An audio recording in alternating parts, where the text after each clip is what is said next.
Good evening and welcome to the Friday night edition of Gold Goats and Guns Live here on YouTube and Periscope at the same time. My name is Tom Luongo. How is everybody? Sorry I didn't get on Wednesday. Busy. Swamped. Ugly. Also wasn't feeling very good.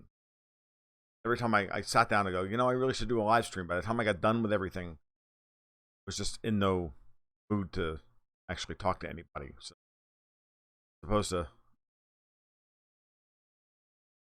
pissing everybody off, I decided that, discretion was the better part of valor. How you doing? All right. Yeah, there's really nothing going on. I mean, what the hell is there to talk about? So the sun roughly went down about 9 o'clock tonight, and it took a while.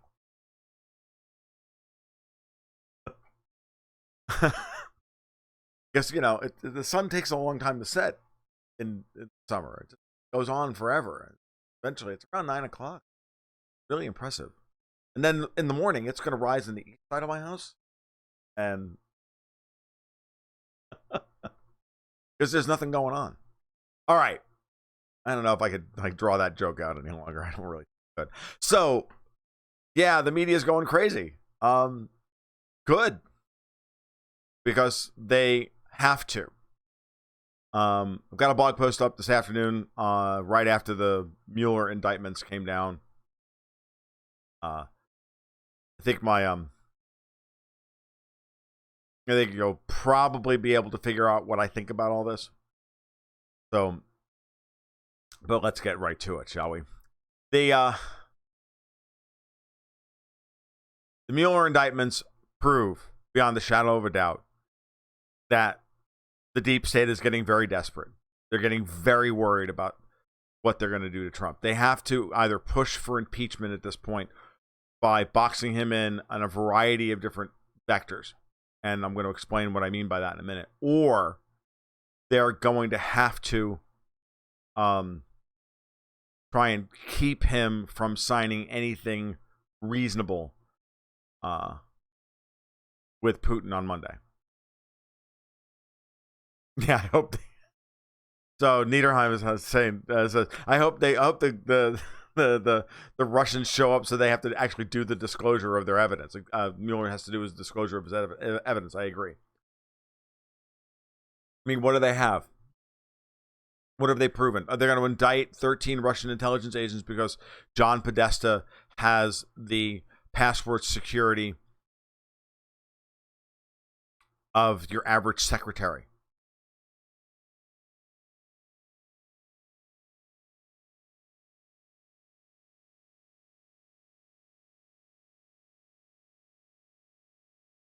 So the deep state is absolutely scared of peace breaking out in every way.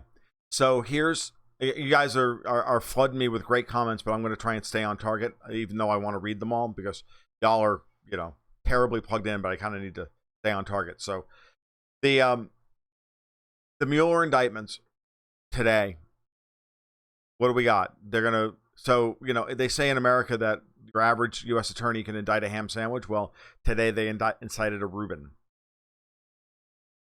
Russian dressing on a... all right, so... the main point here is that yesterday, Peter Strzok made an ass out of himself in front of Congress. And then the Democrats made asses out of themselves trying to defend this ass making an ass out of himself. As I was talking to somebody this afternoon,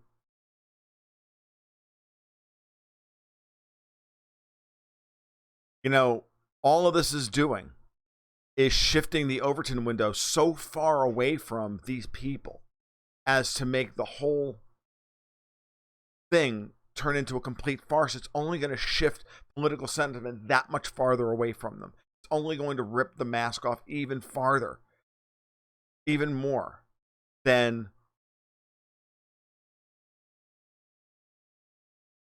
normal. And it's going to destroy their ability to hold on to the center of this country. Talking to my business partner today, and my very good friend who's going through a tough time with his mom, which is part of the reason why the this month's newsletter is late.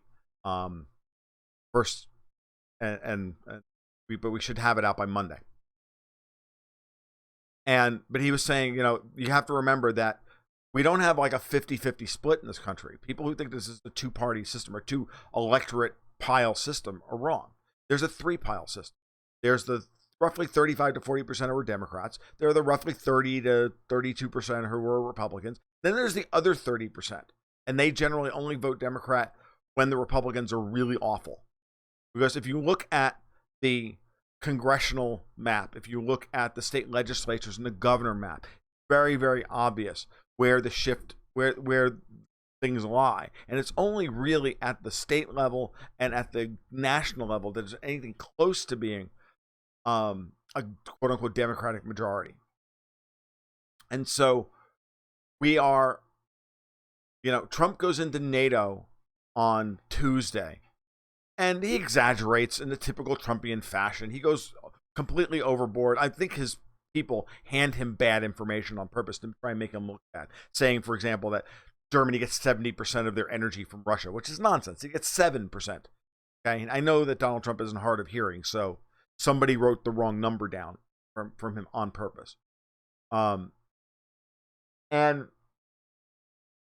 point, of course, as I'll put on kind of like my Scott Adams hat for a second, is to remind everybody and to push and to tie various issues together, right? Which is the fundamental hypocrisy that NATO is supposed to protect. Is mission is to protect us from the evil Russians, but at the same time, they get 40% of their gas from the Russians, and now the Germans are leading the charge behind the Nord Stream 2 pipeline because that's where it's going to terminate. Even though it's a mixture of French and Italian and Austrian and German consortium of people, and right, because it's BASF through Wintershall, it's OMV, it's Eni, it's Royal Dutch Shell, right? It's a consortium of people that are working with Gazprom to build the Nord Stream pipeline. But it's going to terminate in Germany, which will give Germany the ultimate hammer, as I've been saying since last year, that the reason that the Poles are so angry about the Nord Stream 2 pipeline is that the Germans can then use the spigot to get whatever and to twist the political knife however they need to get more European integration. And I know that's part of what Trump is trying to highlight by tying trade policy to NATO, to the Russians and everything. I don't really think he thinks the Nord Stream 2 pipeline is a terrible thing. Okay. I think that there's a negotiation that's going to happen on Monday between Trump and Putin over Nord Stream. I don't think Royal Dutch Shell or BASF or anybody are going to get sanctioned over this. I don't think the pipeline companies or the contractors who are actually going to do the work to build the pipeline, I don't think they're going to get sanctioned. If Trump was going to sanction these people, he would have already done so. So he's ratcheted up the rhetoric on that in order to go into a discussion with Putin, who will very calmly sit down and say, look, you know as well as I do that that European gas demand is going to be twice or three times what it currently is. This is in the future. There's plenty of room for everybody to make money selling gas to the Europeans as they sunset their nuclear reactors, right? Okay, fine. That's not going to be the problem. Problem is going to be how they deal with Ukraine post 2019 with Naftogaz, and then 2022 after the Poles, the contract with the Poles runs out. But it's to highlight, right, the hypocrisy of it all. And I think it's all about trying to get the Europeans, trying to give us a good reason why we should still stay in NATO. Because he's going to go in on Monday and try and broker peace in Syria, possibly even peace, a full wide, the foundation of a full grand bargain in the Middle East, like I've been talking about for over a year now. And the deep state's scared shitless that he and Putin are actually going to do this, because this, as I've been saying for a long time, this is not a very hard deal to pull off. A lot of moving parts, a lot of people can get their nose out of joint, but at the end of the day, the incentives are all there for somebody and everybody to get something done. It's going to happen. Okay? That's why Putin met with Netanyahu this week, and the next day met with, with the Iranians. Excuse me. And then I think he's meeting with the Lebanese, with Hezbollah. He's meeting with everybody in preparation for this summit with Putin, with Trump, so that when they sit down to talk, he's going to have all of his ducks in a row, because Putin doesn't go to the bathroom without a plan, and then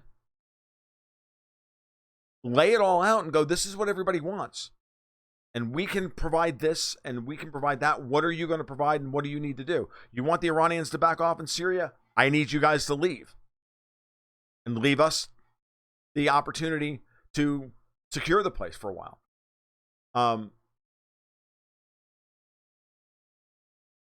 But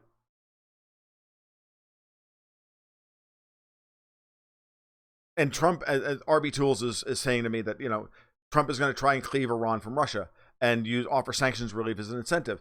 I got news for you. It's not going to work. He's asking the question, is it going to work? It's not going to work. Why? Because the Russians have mostly de-dollarized their economy. They don't really need access to American capital anymore. They don't have any need for American finance, or even to a lesser extent, European finance. Yeah, it would be better to get finance from the Europeans, but if they have to go it alone, they will. And Putin's made this very clear, because he doesn't trust. He doesn't trust the Americans anyway. Trump could cut a deal with him tomorrow, and the deep state could then go turn around right after that and impeach him, and then the deal's off. So none of it makes any sense. This is what I meant from the beginning when I got angry about al-Sharad a year and a half ago, or 15 months ago. I said, look, it's going to make it harder for him now to actually pull off any kind of deal with Putin, because Putin's not going to believe him. He doesn't already believe him. So now you're just making things worse by going off half-cocked, bombing targets and all of this stuff, and going along with whatever the deep state tells him to do. It's not smart diplomacy when it comes to the Russians. But of course, deep state and the Democrats have him boxed in on this whole Russia situation. He's going to use that as a means by which to ratchet up the rhetoric and do the whole art of the deal thing. So, and the leverage. So it is what it is, right? So take that all the way back to what happened this week with Brexit being betrayed over the weekend, and Rosenstein's ridiculous performance last week, and now Peter Strzok's performance this week. Then we have the Mueller indictments on Friday. The whole thing is, it's obvious at this point that it doesn't look like they have control over Trump anymore. And he's going far beyond that. Okay? So that's why they have to stop this now. They've got to put him in a position. There's two ways that they're trying to box him in. Okay, and let's get right down to brass tacks. Ready? Here's the first one. The OPCW, the Organization for the Prohibition for Proliferation of Chemical Weapons. Those guys issued their report about Duma in Syria. Found tenuous links to actual chemical weapons fire, and they couldn't prove that the Syrians did it, and an end. So here's the fun part. If they really wanted to, they could hang Trump with a war crime for this, for bombing in response to it. It would be the height of hypocrisy. Same thing's going to go on here. They name in these indictments, 12 Russian military intelligence agents? These are Russian spies. These aren't tools. These aren't trolls working for some guy in an internet cafe in Moscow or St. Petersburg. These are state-level actors that they have indicted. Trump goes to talk to Putin on Monday. They're going to be able to hang him with the treason card if he does something if he signs something that they don't like, which is very likely. So it's going to be further trying to push him into a corner for impeachable offenses. Because they don't have any other option.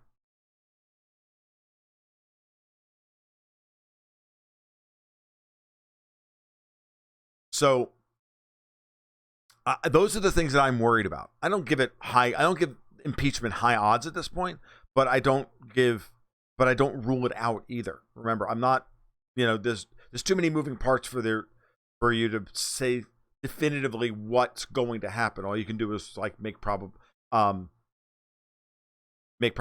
arguments. It doesn't matter if we perceive it to be weak, but here's the important part about it. At this point, if they were to try and get rid of Trump, that would spark unbelievable levels of violence. Because the mask would be gone. And we would have no reason not to pick up pitchforks and start storming the Bastille. And they're already really close to it in England. So, going to be interesting, to say the least. So, again, all of this stuff it will be stressful because you know where they're going to go with all that. But at the end of the day, as User 13 points out over and over again to me, that all of these things are a gift. That Peter Strzok who cares about him being dismissive and arrogant, obnoxious, and everything else? Who cares? You know how many people are looking at this going, obviously this guy is biased. Obviously this guy doesn't like Trump. Obviously he doesn't like them. He doesn't like the Republicans or anybody else, and he thinks this whole thing is a joke. Got news for you. He doesn't look like a law enforcement officer. He doesn't look like neither does Rosenstein. Rosenstein doesn't look like anything other than a weaselly lawyer.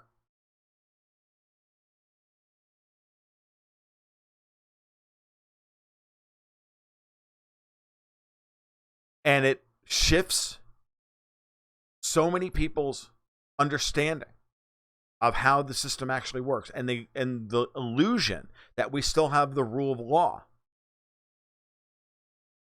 goes away. And that's one thing. Everything is, yeah, I know. They get off, they've got power. They never go to jail. We have no power. We go to jail. There's a term that I was actually introduced to this afternoon. User 13 brings it up.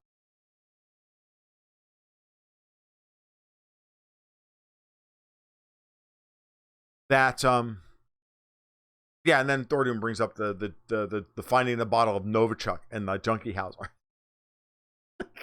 Like, who do they think they're kidding?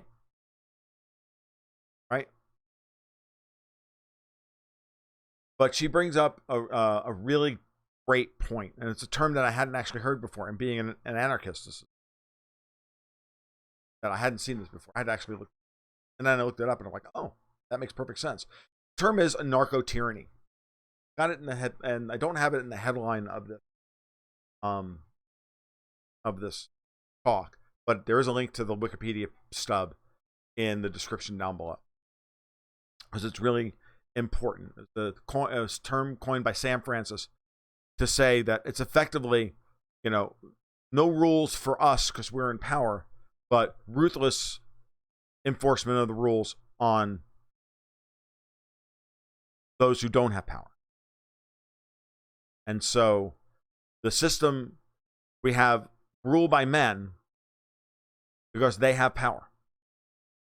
And so there's anarchy at the top because there's no control of the people actually running the store, while we have absolute tyranny of everybody below. Now, that's a nice way of saying feudalism. Now, that's a fancy way of basically saying feudalism. And that's what we have. It definitely describes Mexico. Right? And I found it interesting this morning that there was a link to an article, and there was a Zero Hedge had a great article this morning with some, incredible footage of a shootout around a Walmart just on the other side of the Texas border between the cartels and the Mexican government. I mean, replete with security camera footage and some citizen journalist stuff with their phones, trying to get in their truck where you can hear automatic weapons fire going everywhere. Crazy stuff. Crazy stuff. What, a week and a half after Obrador was elected? Told you that I thought that Trump and Obrador getting together gave us a great opportunity to start the war on the cartels. Now, if you didn't see that article this morning, I should actually put the link in the description to the video because it's really important. I know I threw it up on the on our private Slack channel this morning. For those of you who are subscribers to have a private Slack server, hang out on all day, chat amongst ourselves, post links, and our own version of Twitter's outrage porn. Yeah, it's fascinating, fun, and it helps keep me. Really does help keep me informed without having to control my Twitter feeds. You guys are great. But while I'm busy writing, toiling away like 1,000 monkeys. So this is a great that opportunity that I was talking about last week, right after Obrador was elected, is already here. Because if it's real, if this is sincere, that it's already started. One conversation with Trump behind the scenes, and that's where we're going.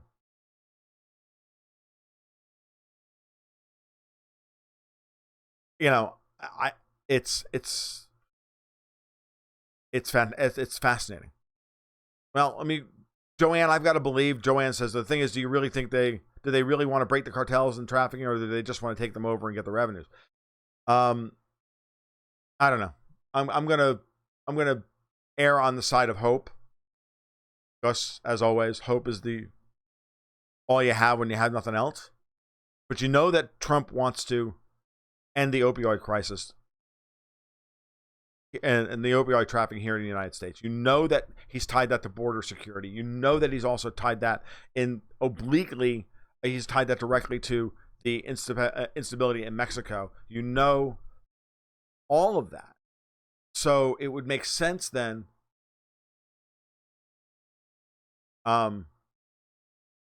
It would make sense then that AMLO and Trump can begin to form an alliance.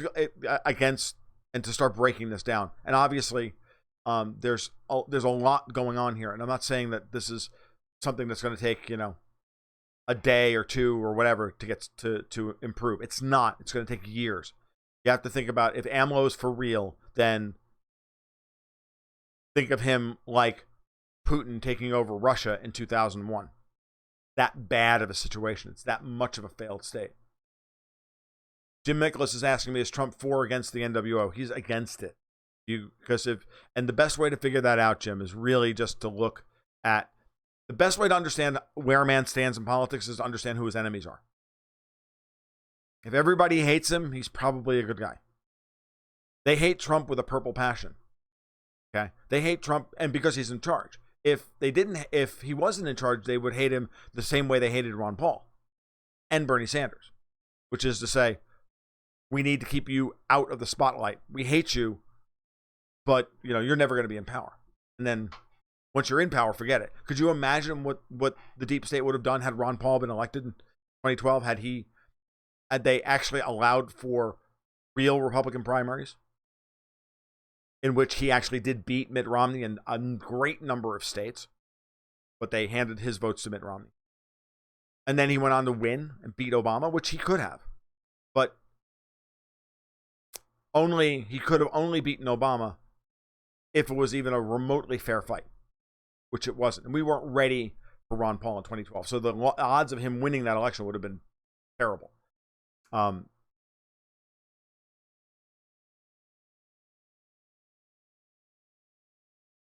Yeah. So and ultimately, what you have to think about with Trump is, he's for real because everybody who's important in Washington hates him.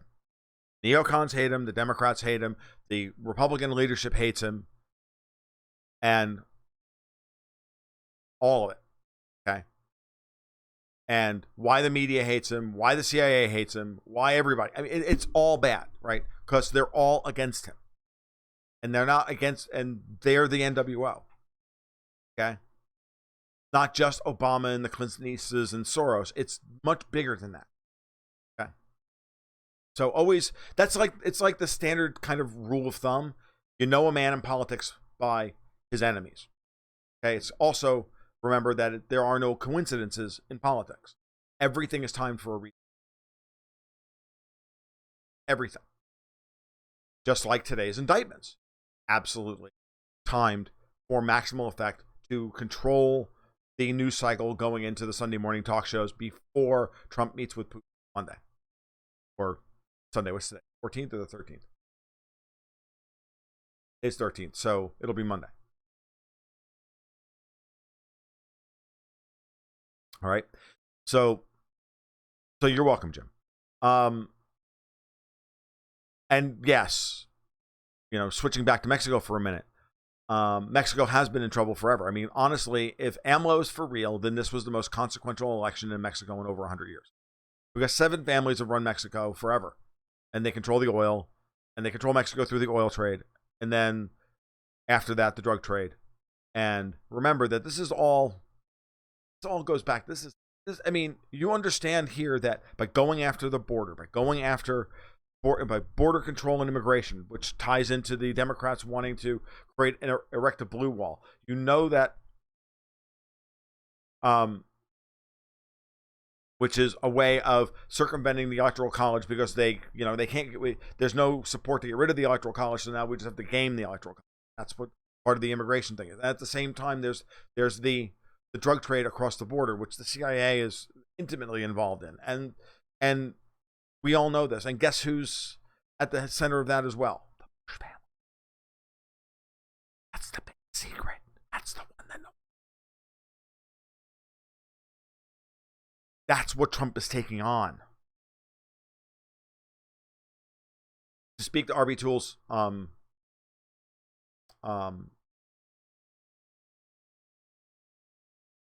statement about knowing a politician by his friends, is Trump a slave to AIPAC? I don't think he's a slave to AIPAC, but he certainly has deep ties to AIPAC. There's no doubt.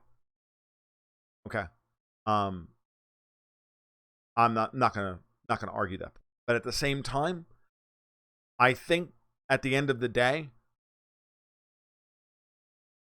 and I know that like my friend Halsey English would probably agree with me about this.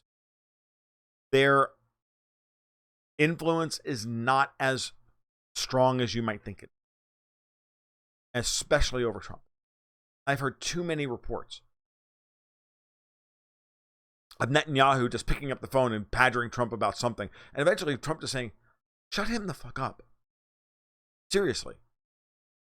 And I know there comes a point where he's going to do a lot to try and stabilize the situation with Israel and Saudi Arabia. I know that that's part of what the grand bargain is all about. That's what he's going to give AIPAC. But he's not going to give Sheldon Adelson everything he wants. Sheldon Adelson wants regime change in Iran and wants this and he wants that and he wants all of this stuff, and he's not going to get it all. The grand bargain is going to be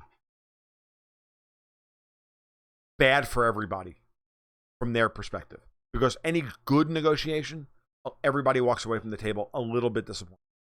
It has to be. No one ever gets everything they want. It's going to be win-win, but it's not going to be all the win that you hoped for. And the Israelis have overplayed their hand tremendously, so have the Saudis.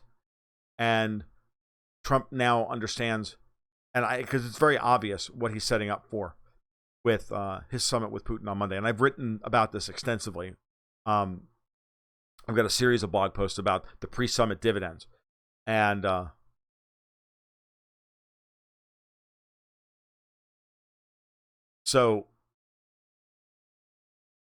and those pre-summit dividends are seriously in place. The Syrian Arab army wiping out the resistance in Daraa in under 2 weeks doesn't happen if the United States and Israel are supporting those guys. It only happens if they've been abandoned. Okay, that's one.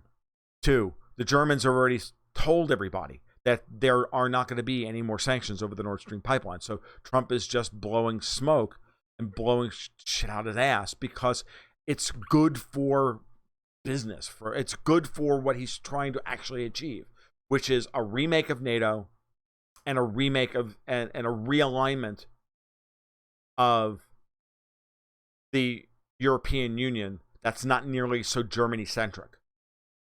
Okay. And that, I think, is what he's trying to achieve. And at the end of the day, he also is looking for, I think he knows that there's a solution to what it is that Russia wants in Europe and in the Middle East and in Central Asia. And I read some stuff earlier in the week about, for example, Afghanistan, that we're now sitting down and, starting to the process of sitting down and creating, dialogue between us and the Taliban and everything else, which is all just building on the stuff that started with the Russians and the Pakistanis and the Chinese a year and a half ago, 2 years ago, almost 2 years ago now.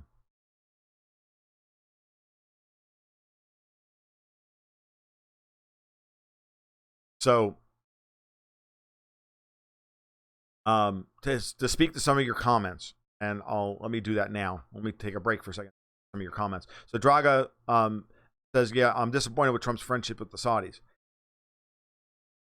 Everyone is, but it's part of the way to get the grand bargain done, because you can't get a grand bargain done if you don't have a powerful Arab state on your side. Okay, you can't craft a grand bargain that's to Israel's benefit without having the Saudis involved in some way, or at least one of the powerful houses, one of the powerful Arab states. And in this case, Saudi Arabians are the most powerful, at least for right now. And so that forms the beginning of the alliance. I mean, they run the GCC. They're far more. They run roughshod over the rest of the Emirates, and that's the way things are. So that's what's necessary to counter Russia guaranteeing the behavior and the security, in effect, not really the security, but in effect, through by effectively putting everybody under their own nuclear. Both Lebanon, Hezbollah in Lebanon, and the Iranians, and Iraq to a greater or lesser. Okay.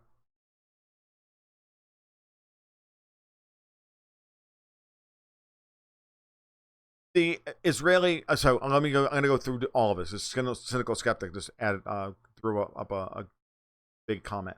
So, and Thorium's comments are grand. So maybe this is why, going back to Trump getting frustrated with Netanyahu, is now licking Putin's boots every other month in Moscow. What I would say to that is, I think it's probably a little less than that than you might think. I think it's partly Netanyahu trying to schmooze Putin to get more than he deserves, because that's Bibi's MO. And at the same time, it's him trying to act as a go-between between Trump and Putin and grease those skids by making sure that whatever bargain they put together has the imprimatur of Israel's blessing on it. I think that's very important. So, I don't like Netanyahu at all. I think he's one of the most dangerous men in the world. But if he can be used by Trump as a sharp tool, watched The Last Jedi again last night, then yeah, keep a rabid cur in a particular place, because properly applied, they can be a sharp tool. Guess what? The way I kind of look at Trump using. If Israel doesn't find peace in its own backyard, it'll eventually sign its own death warrant. The U.S. can only be relied upon for so long. RB Tool. You're correct, which is why there has to be a grand bargain now rather than later. And that's why I think this summit between Trump and Putin is so important. It's why I think everybody's desperate to try and stop it from happening. What do I think about Trump's comments, R.E. May, and Brexit? I think he knows that Theresa May was put in power to scuttle Brexit. I think that's pretty obvious. So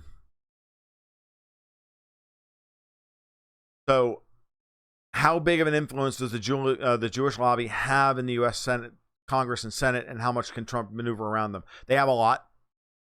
If you really want to talk about where they have the most influence, it's going to be in Congress and Senate, without a doubt. Certainly on the Republican side. Certainly on the neoconservative side, right?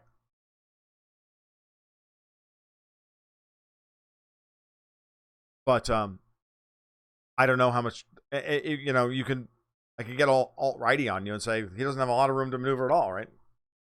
Because, you know, the Jews control everything. This is patent nonsense. But I've been saying this for a while now, and I'm going to say it again.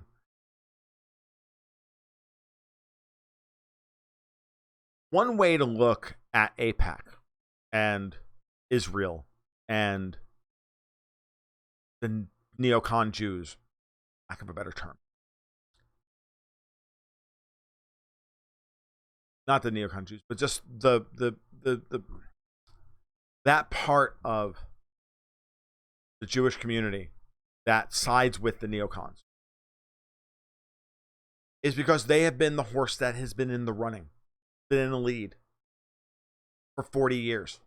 They have effective control of the Republican Party through the inheritors of the Bill Buckley wing of the Republican Party, and the liberal interventionists on the Democratic Party, both of whom are globalists, both of whom are Trotskyites. Everybody's a freaking this. They're all commies, and half of them don't. The problem is that half of them don't know it. There's a great line that a friend of mine said to me this afternoon. He's like, "Why do you not like Ben Shapiro?" I was like, "I don't like Ben Shapiro because he's a communist. The only problem is he doesn't know it, because he's just a Trotskyite. Because that's what neoconservatives are. They're just commies." Okay, and so if you're the Jewish people and you're Israeli government, and the only reason you're in existence, the state of Israel, and is the United States' backing of your position, then whatever faction is in Washington is the one you back. If that's the one that's in power in Washington, that's the one you back.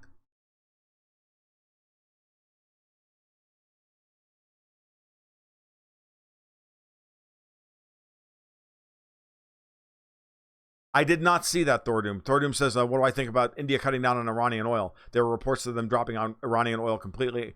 That is a big deal. I have not heard that. I didn't see it yet. Drop a link in the chat or throw me a link on, send me a DM on Twitter or whatever, because I didn't see that yet. I must have missed it.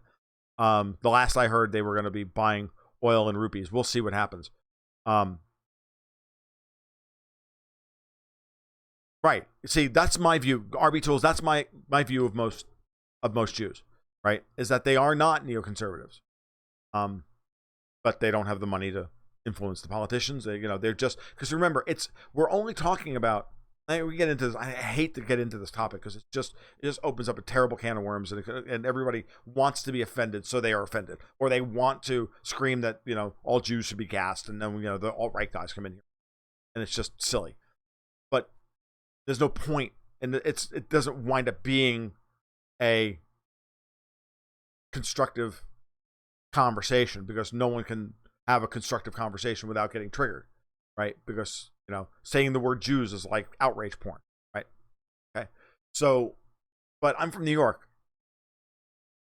It's the word I use. I have to no, there's Jews and or people, and then I gotta start fucking virtue signaling. Really freaking annoying. So, but most Jewish people that I know, and I know a lot of Jews. I'm from New York. I know a lot of Jews. My friends down here are Jews. Most of them are not neoconservatives. Some of them are liberal. Many of them are classical liberals. There are very pieces of liberal. That's fine. But they're not neocons. But that's what's been in charge of the United States since forever. That matters. And so much of this alt-right stuff. So much of this alt-right stuff is built on that, and just using them as a scapegoat for what is a far bigger problem than what they're talking.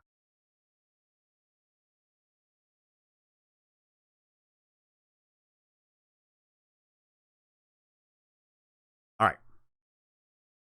So that's that. Now what else do we need to talk about tonight? So I really, this has been a tremendous week for the last 10 days have been just insane. And it's only going to get better. And I'm telling you, there is a fundamental reason why Donald Trump pushed so hard for this summit to happen now, not later in the summer.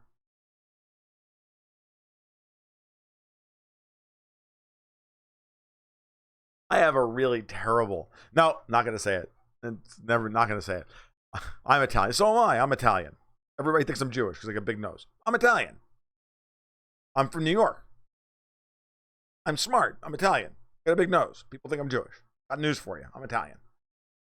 In New York, Italians, Jews, there's not that much difference. The last 10 days in particular, Sandy, have been really, really crazy. I mean, I'm sorry. I mean, I could write 4,000 words a day and I still wouldn't cover it all. I don't have time to even process the information before I have to try and respond to it. Crazy. Didn't get a chance. I didn't download it and watch it. Been too busy. NATO was scheduled. It's the Putin summit that was pushed for by Trump against everybody. Nobody wanted it. And I know that this part of what he's going to try and do is the Kissinger thing. He's going to try and offer Putin nothing for something, and it's not going to work. Putin's too smart for that. He doesn't.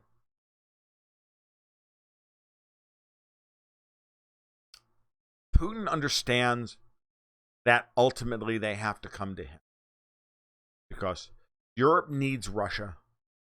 Need Russian gas, Russian market. Russia's a market of 148 million people, of whom are smart. The other they've got their own self-contained high-tech industries. You tend to forget this. Most of it goes into defense. That stuff's going to start leaking into it already has started leaking into the commercial marketplace. Wait, gonna happen. Already here. I love the fact, I don't know if you guys saw it or not, but the South African farmers are all applying for asylum in Russia so that they can farm, so they can go back to so they can be farmers in Russia where they won't be persecuted.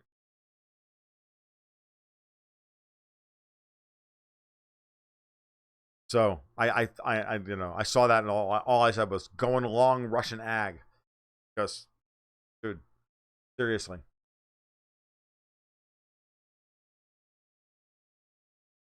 I will probably still download it and watch.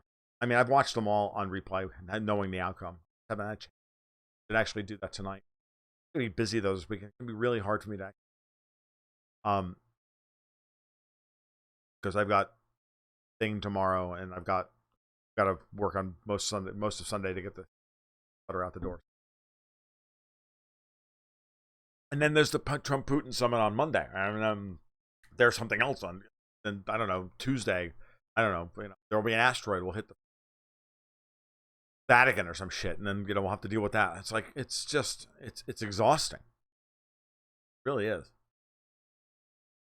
But it's been a hell of a World Cup.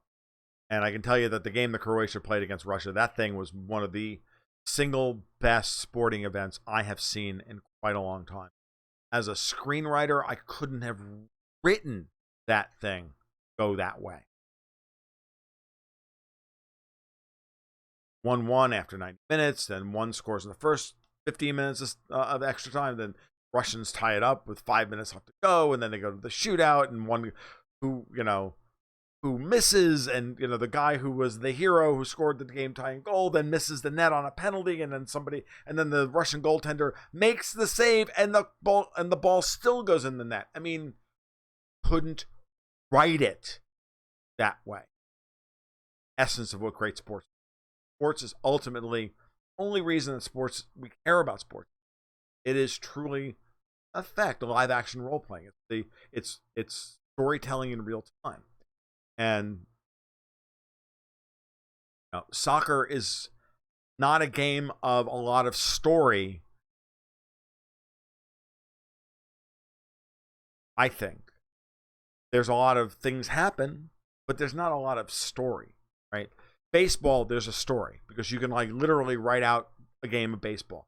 This pitch, then this guy, and football is the same way, and broken up into easily digested chunks, almost like sentences. These things happen. Ball one. I'm going to miss. Strike one. 3 yards in a cloud of dust. Up. 3rd and 8. Yada, yada, yada. And,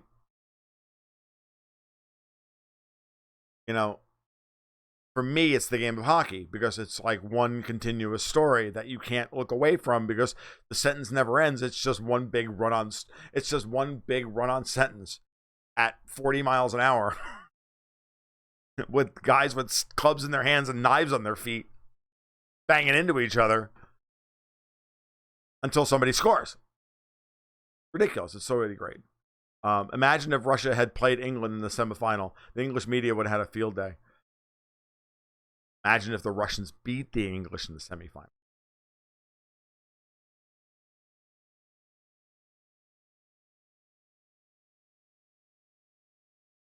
Nobody in the West actually talks about how many important people have been to Moscow in the last 4 months. Macron, Bibi, the Qatari prince, Palestinian president, the Iranian high-ranking official, all before the summit. The deal is in the making. Exactly. Was it? Okay, then I will definitely watch it. Cynical skeptic. I will be happy to watch it. And if it was that good, I'll be happy to watch it. Because Croatia played 2 games like that. Oh my God. Oh no, soccer is look. I don't denigrate soccer. I get why people like it. I get why people who grow up playing it are obsessed with it. Right, I do, and I've got some commentary in this month's newsletter coming up about the World Cup and how important this was. I don't think that culture is here in America. I think it may be. By the time I'm dead, I think soccer may actually finally be a sport that people are truly passionate about in this country at a kind of critical mass level, but it's not here yet. It's coming, but it takes 2 generations of people playing the game before they can actually become passionate about the game. I get it. Okay? I get why Canadians are over the moon about hockey and curling. I get it. It's their game. And I get why people love soccer. I don't love soccer. I appreciate it. And I tend to only appreciate it by watching the World Cup every 4 years. Now, be that as it may, to be honest with you, I haven't watched a game of hockey in 3 years. And then when I sit down and watch it, I'm like right back into when I was a freaking hockey blogger. No, what's the point? You never forget how to learn to play the watch. Once you learn how to watch a hockey game, which is very difficult, but it's just like watching soccer. Soccer is a game that you have to watch people moving away from the ball, right? And yeah, I'm not a baseball fan anymore. Baseball doesn't do anything for me. But hockey, oh my God, what a sport!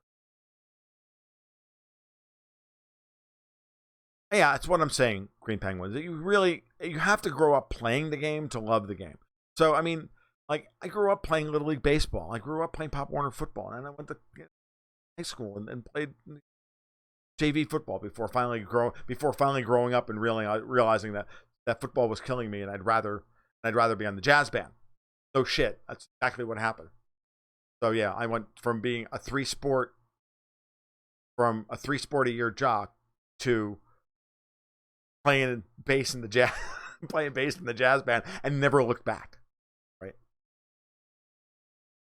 Yes, Ovechkin with the Stanley Cup in Moscow during the World Cup was phenomenal. It's like the merging of two of the great passions of Russians, right?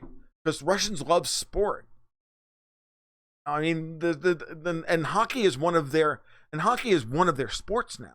You understand? The Russians freaking love hockey. They have their own league, guys. I mean, and there's a lot of Russian players who would rather play in the KHL, as thin as it is, than play in the NHL, even though there's more money in the NHL.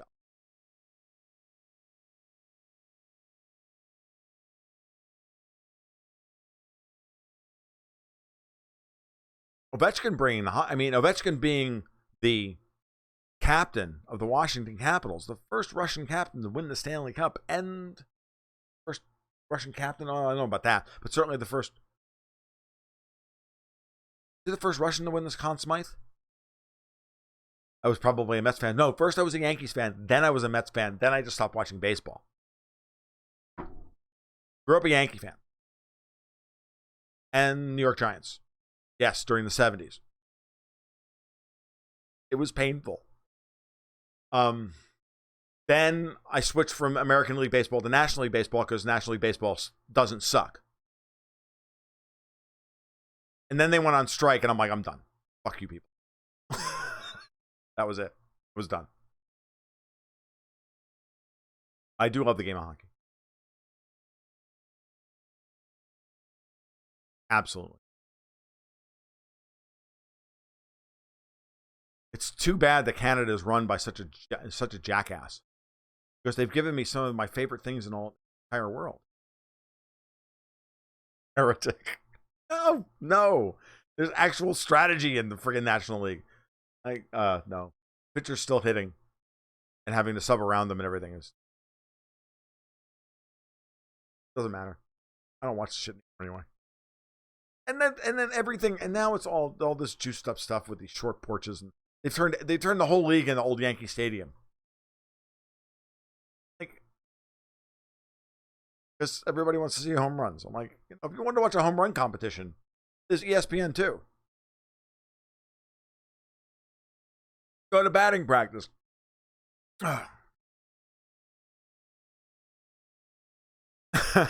Heretic.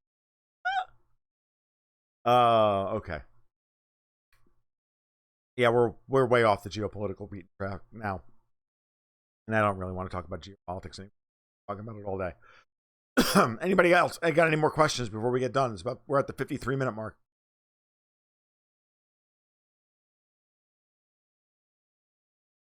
Oh my God, dude! Don't get me started. My whole family, that's all they are. They're all Yankee fans. I think my mom was watching the Yankee game when she had a stroke and died. Okay, when she finally had the stroke that killed her. That's serious. The Phillies and Mets fans getting the fights in the cheap seats. I've seen it many times, dude. When the Rangers are on Long Island, or now Brooklyn, and they're at the Islanders game, they still chant from the cheap seats, "Beat your wife, Potvin, beat your wife." 40 years ago, Dennis Potvin hasn't played for the New York Islanders in 35 years. Guess what? They still chant, "Beat your wife, Potvin, beat your wife." I mean, come on. That's hardcore. Those guys are awesome. Predictions from Monday. Cursing Billy. Now, okay, yeah, cursing Billy Martin was a sport. Oh, and the day Thurman Munson died. I mean, dude, we all wore black arm patches around our house for like 2 years. Are you kidding? Rangers Flyers is really rough too, but the Rangers Islanders stuff, that stuff is brutal.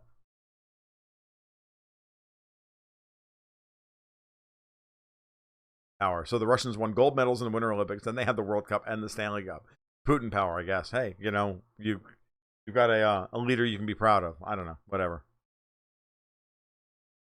You got here way late. Good evening, Dev Pav. How are you? How are you, bud? All right, predictions for Monday. Wow.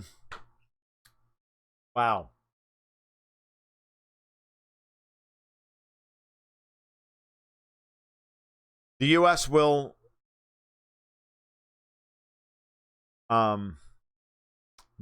pull out of Al-Tanf in Syria as a beginning. The Russians will agree to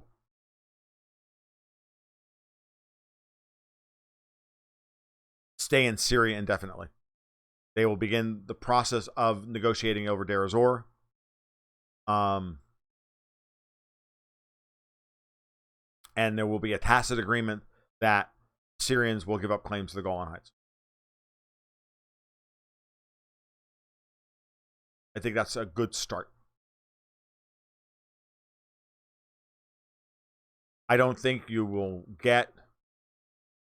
Oh, predictions for the World Cup final? What was it, France versus Croatia? I'm pulling for Croatia because I don't like the French. Not that I don't like French people. I don't like the way the French play soccer. Like, I don't like the way the Germans play soccer. I'm not crazy about the way Croatia plays soccer, but they have to play the way they play. I don't know. They played a phenomenal game against the Russians. The team I wanted... honestly, the team I was rooting for, other than the Russians after Mexico, was I really wanted to see Uruguay beat France, but I knew they probably weren't gonna without what's his name, Cavani in the midfield. I didn't think they just didn't have enough.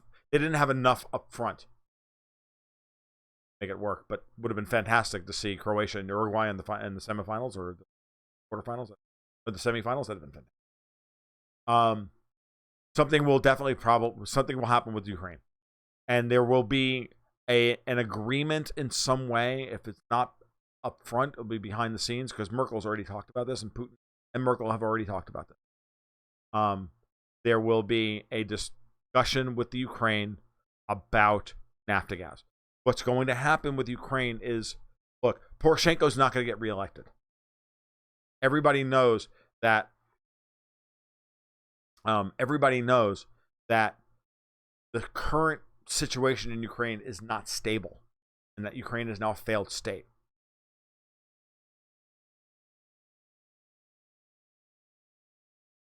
Well, the Israeli, Saudi, UAE, they can go pound sand because they got a lot of it, because that's not going to happen. Trade Ukraine for Syria. In what way? Putin can continue to wait out everybody in Ukraine like he's been doing. All it's doing is bleeding the US of money. It's bleeding NATO of money. Bleeding everybody of money. The Iranians want to go home in Syria. They need to go home. Ukraine for Syria is laughable. Exactly. I think Yemen is the thing that gets sacrificed.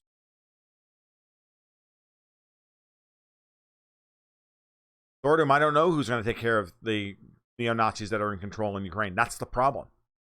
And Putin is going to lay that right at Trump's feet. It's like, you people caused this shit.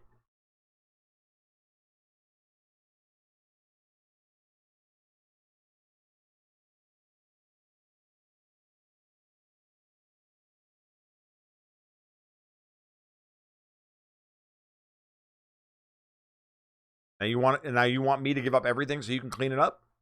No. You can continue to pour billions of dollars into the Ukrainian government to prop it up for nothing. Do I really think Russia wants more land or no. I don't think they wanted Crimea. We're the ones who poked the snake. We're the ones who poked the snake. We're the ones who started the coup. We're the ones who went in there with the intention of flipping Ukraine into NATO and the EU. The neo-Nazis in Russia in Ukraine will collapse, and the Russians don't have to crush. Why don't they just let them have Crimea and move on? Because the neoconservatives and the powers that be in Washington and London do not want Russia to have a warm water port. They're still fighting the Cold War from the 50s, these people. Okay?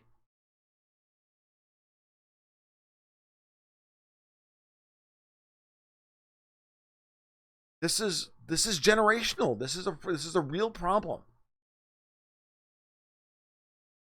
I'm sorry. This is ridiculous. I don't have anything, you know, I don't have any sympathy for this. Crimea is Russia. It always has been Russian. The only reason it was part of Ukraine was because Khrushchev gave it to the Ukrainians by mistake one night when he was drunk. Seriously. Everybody is just literally paying lip service to this fiction because it's politically convenient. Right. User 13 makes it abundantly clear. This is Putin's argument. It will always be Putin's argument, and Trump can complain, and Trump can piss, bitch, whine, and moan all he wants, and it won't matter. This is the truth. They were forced to move in Crimea because the Ukrainian Nazis were coming down from Kiev along with the troops that were there, and the USS Donald Cook with a bunch of Marines were coming in to take over the Rada in Crimea and start wiping out the ethnic Russians. That's what was going to happen. And Putin said no, and he blanketed and his people, and the Russian troops that were there moved, and they moved quickly, and they neutralized everything without firing one shot, not one loss of life.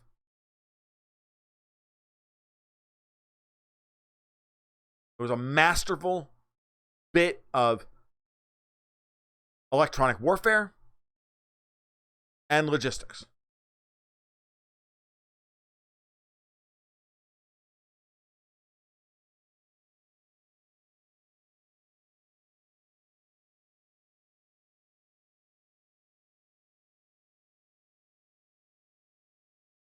Right. Crimea to Russia was a done deal in 2014.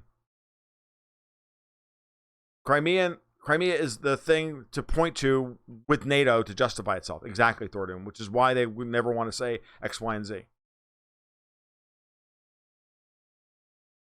Thordoom, there's the Odessa massacre videos. Putin should throw that in Trump's face. Exactly. Everybody's freaking out because they're going to meet alone. Damn right. Yeah, no, him saying he's not a rival but a competitor is a big deal because rival has official overtones per the Department of Defense strategic outline or whatever.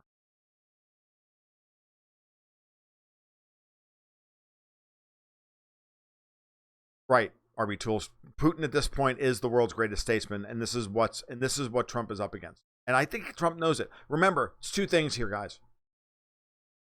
What do I always say? We don't begin negotiating until we're losing.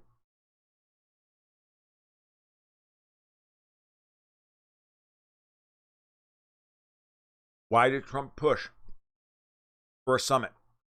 Aside from the fact that he's winning, that he's personally winning, but the United States deep state is losing.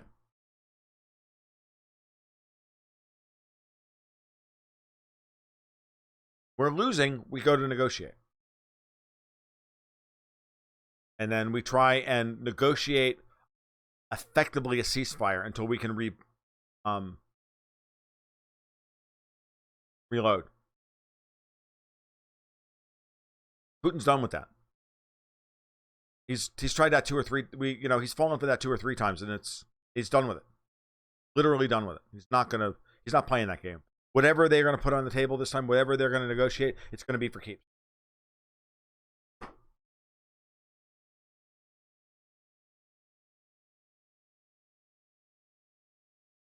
It's not even an unspoken secret. The Russians are so far ahead in missile technology, and they're so far ahead in electronic warfare. It's really important to understand that electronic warfare is not seen as a separate branch of the military with the Russians. It's integrated at all levels from the squad level up. So disinformation, cell phone spoofing, all of it. Jamming, all of it. Electronic warfare. And I mean, what I've read, and I can't speak definitively about this because I've read a bunch of stuff, but I don't have perfect recall about things that I've read. That the amount of misinformation that the freaking Russians put out to freeze the Ukrainian military that was on Crimea at the time was astounding.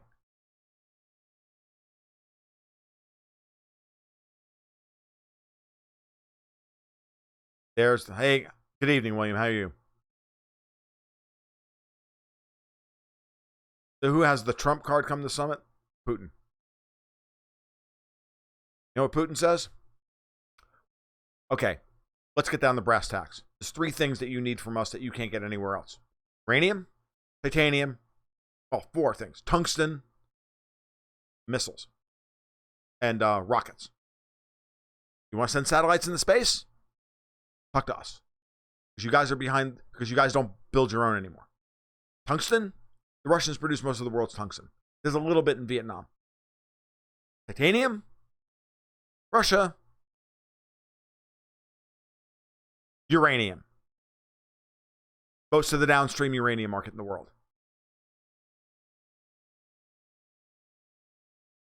Obama did admit that Crimea was a done deal, but for political reasons, they won't do anything about it. And Merkel and Macron have backed themselves into a rhetorical corner and can't look weak in the face of Trump's calling them out on it at the G7. So they're tied to the Minsk Accords. It's all nonsense.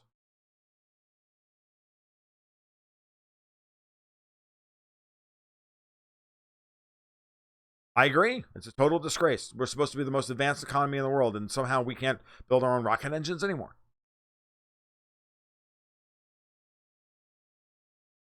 Not a lot of overlap between the Russian and the American economies. Those 4 areas, kind of big. Right, the Crimean referendum, Deb, you're absolutely right. The Crimean referendum is always cited, but it was protecting the Russians in Crimea from massacre that justified. It wasn't an annex, it was a reunification. They did, look, the Crimean people understood what the Russian military did. Okay, they knew what was coming for them. They knew what the Ukrainians were going to do if this group was ever gotten into power. They knew what was coming. Okay? So the Russians had to move. And so that's that. And so when they did,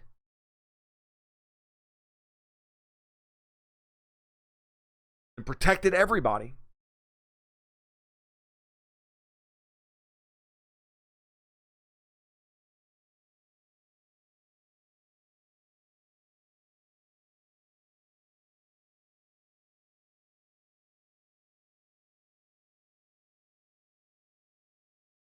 I'm just reading the comments again. Sorry, I kind of got lost. But that they did is what set the stage for such an overwhelmingly positive Crimean referendum result.